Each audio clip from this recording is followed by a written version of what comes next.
Okay guys, tuloy natin yung yung pag-share ko nung duplex namin. So yan, naka-layout na yan. Alam na namin kung saan itatayo yung mga poste. Then, after layout yan, maghukay na sila. Then yung iba, gagawa ng bakal. So yan, naghukay na sila. Medyo struggle lang maghukay kasi pag pag malalim na yung hinukay nila, nagkakaroon yung lupa ng tubig, nagbabalong siya. So, kailangan pa namin gumamit ng water pump para matanggal yung tubig. Then, tsaka hukayin ulit. So, yung iba naman, habang naghukay, mainit yan. Tapos, walang space, kaya struggle yung hukay na yan. Marami kasing poste.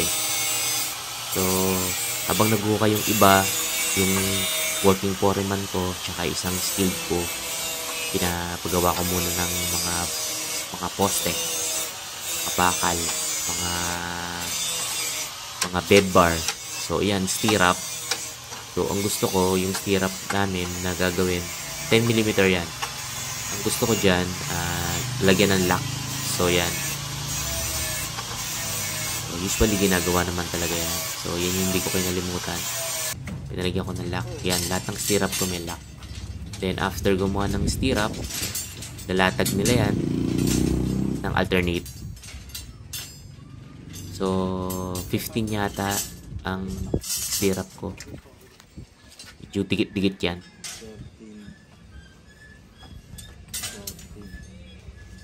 15 ba? 15.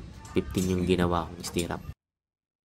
Then, nung naka-ready na yan, yung mga nahukay na, yun, naka-ready na rin yung mga bakal, mga poste, ready na rin. So, magsisimula na tayo magtayo. So, yan na yun yung sinasabi kong lock. Alternate yan. Ito yung close-up ng pagiging lock para hindi siya bubuka. So, yan. Sabi ko nga sa'yo, may tubig. Tinituyo muna yan. Tapos, nilagyan namin ng cube para dun sa nung puting natin. Tapos, kailangan pantayan. So, hindi na kami naglagay ng kahoy sa gilid. Yung gilid na na square na yung gilid ng square, yun na yung mismo forma niya. So, ganyan kalaki yung puting namin.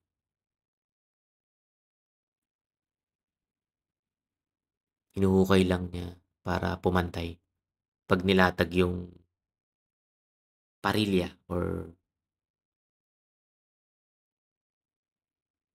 bakal sa natin, puting yan. Yan yung sinasabi ko para pantay. So, 16mm yan. 120 by 120.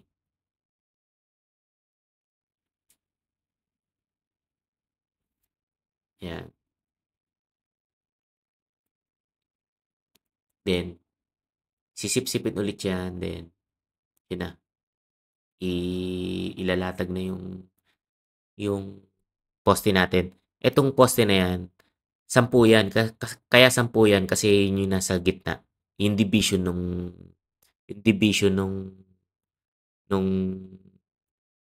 nung pinaka-duplex natin. So, 6 na 16, 4 na 12. Kasi siya yung bubuhat talaga nung slab natin na yung nasa gitna. Kaya 10 yan. 4 na poste yan. Puro 10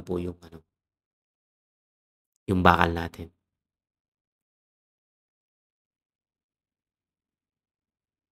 Nahihirapan nga sila buhatin. So, ganyan din kasinsin yung stirrup natin.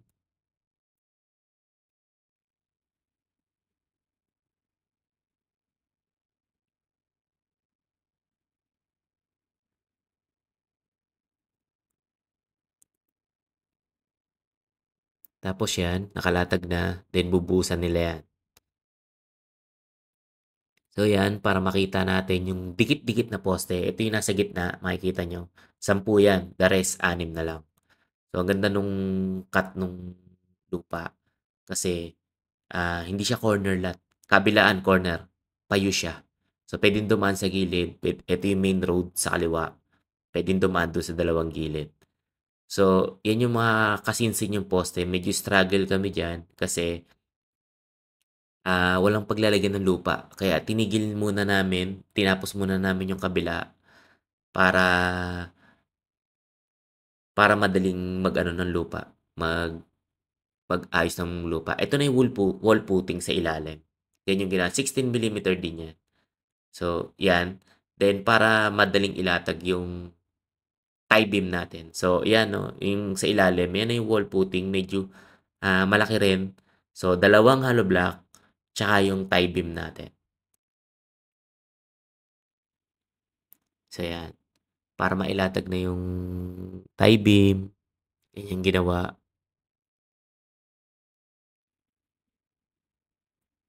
So, pinapasok yan. Pinapasok nila sa isa. Yun, tinapos muna namin yung kabila. So, yan. Then, bubuhusan na yan. Pag ganyan. So, 3/4 yung ginamit namin. Mga lumang 3/4 na yan. Kaya yung mga forma, ganyan yun. So, medyo mataas yung, medyo malaki yung, ano, yung tie beam. Okay lang naman. Konti lang na may dadagdag dyan. So, yan. Ganyan kasinsin yung stirrup pagdating to sa puting. Sa pinaka-poste. So, yan. O yan. Yan binubuhusan nila. So, after nyan, papaakit na yan para ma-achieve natin tong output natin na duplex.